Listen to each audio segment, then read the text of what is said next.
The Honda Sensing suite of driver assist systems offers you unparalleled peace of mind and convenience when you're on the road. Things like forward collision warning, road departure mitigation, adaptive cruise control, and the list goes on.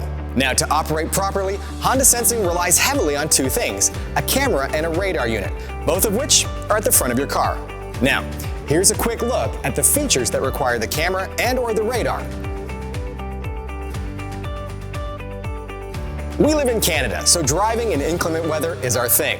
But things like snow, ice, or mud can build up and block your camera, radar, or both. If that happens, some or all of your Honda Sensing functions will be temporarily shut off, and you'll get a warning on your dash that looks like this.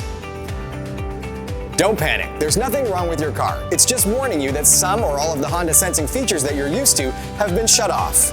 Want to get them back on? Here's what you do. Find a safe place to pull over, grab a soft cloth, wipe off the camera and the radar. The camera is pretty much in the same spot for all of our cars, right up here by the rearview mirror. The radar, however, may vary from model to model. Take a look at this screen for the location of the radar on your Honda model. You can also find your radar location in your owner's manual. Now, in some cases, you'll get that same warning when your camera or radar is actually free of any buildup.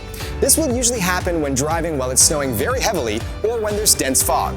Again, the system is simply telling you that the camera and/or radar simply can't see well enough, and as a safety precaution has disabled some of the Honda Sensing functions. In those cases, once the weather clears, things will return to normal.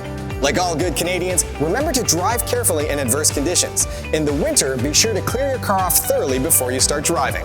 Before we go, just a quick reminder that advanced features like Honda Sensing are there to help you out, but you need to remain in control of your vehicle at all times.